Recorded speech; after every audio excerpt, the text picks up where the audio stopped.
A warm welcome for Hillary Clinton as she arrives in the Cook Islands. The US Secretary of State is here to attend the Pacific Islands Forum. But make no mistake, it is a huge effort here for the tiny Cook Islands. They've had to borrow cars and security is going to be at a premium.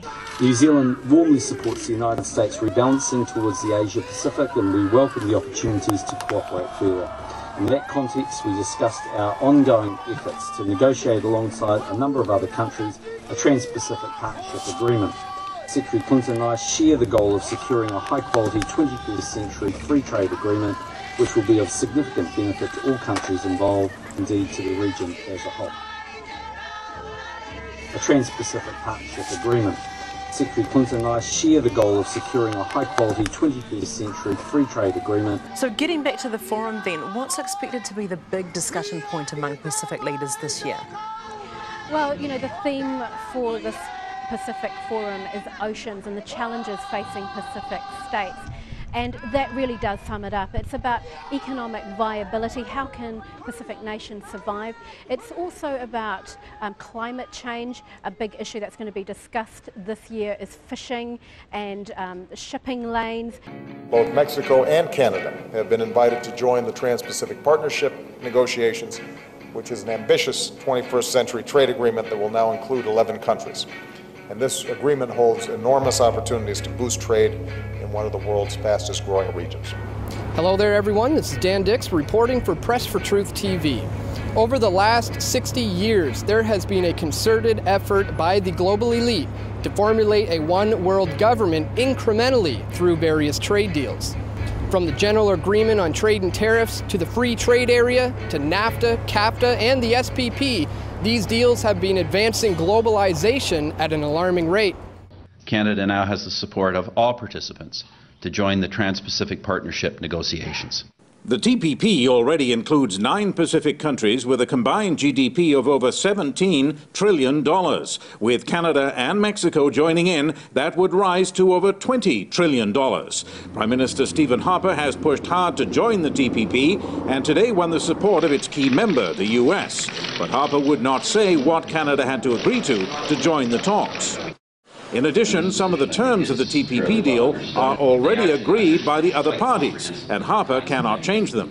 Now, we have agreed, Terry, there is an accession process, so we don't disrupt the negotiations. We're obviously not going to try and undo what's been done. But these negotiations, in our judgment, are at fairly preliminary phases right now. The TPP is being disguised as a trade deal, when in reality it amounts to a global corporate takeover, where, if implemented, the megacorporations would have the power to lower food standards, raise the prices of medicine, censor the internet, and have more influence and control over individual governments. This agreement has been discussed in secret for the past 2.5 years. However, a leaked document has recently revealed the nefarious agendas of the global elite.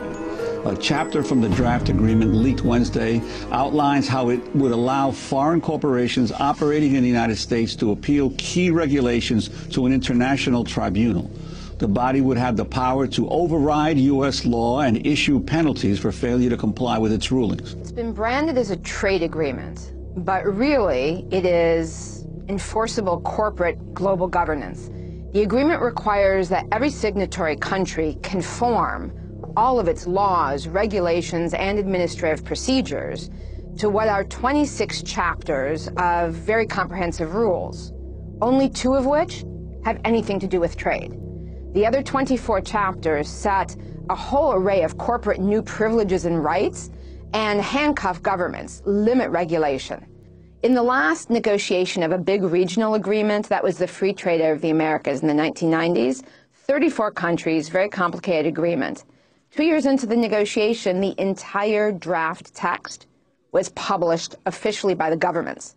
Here we are 3 years into this negotiation with 8 countries, and they will not publish a sentence. In fact, it finally leaked that they had signed a special agreement not to release any draft text for 4 years after negotiations are done. Under NAFTA's system, which has some of this, $350 million have already been paid out to corporations by governments over toxics bans, zoning laws, timber rules.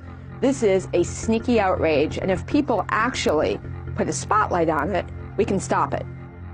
These are the provisions that allow a corporation to sue a national government if it feels it is not getting the treatment it would be entitled to under NAFTA. The first case against Canada under the investor state provisions was a suit brought by Ethel Corporation from the US that was wanting to market in Canada a gasoline additive called MMT, which is a suspected neurotoxin.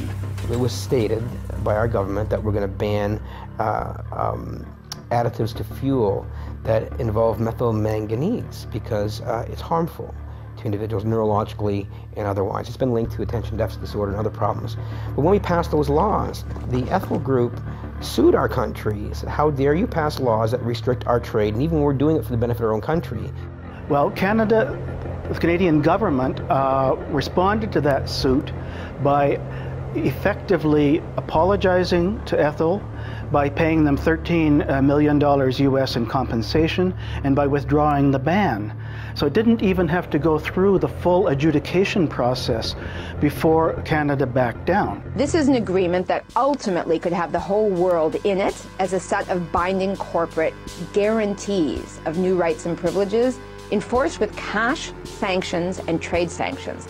It is not an exaggeration to say that the TPP threatens to become a regime of binding global governance. This is an incredible corporate power tool that's only gotten this far because it's been secret, and people in the other countries don't want it either. SOPA and PIPA were defeated in the U.S. Congress because activists around the country saw what was actually being negotiated and in the bills and said, we will not accept this. And so what you see now, and that's what we're concerned about overall with the TPP and these trade deals, is it's a backdoor way of these corporations to get things they actually can't get through our democratic process. The anti-counterfeiting trade agreement was recently voted down in the European Parliament, so let's keep that momentum going and continue to expose the TPP for what it really is, a global corporate takeover. In that context, we discussed our ongoing efforts to negotiate alongside a number of other countries a Trans-Pacific Partnership Agreement. Secretary Clinton and I share the goal of securing a high-quality 21st century free trade agreement which will be of significant benefit to all countries involved, indeed to the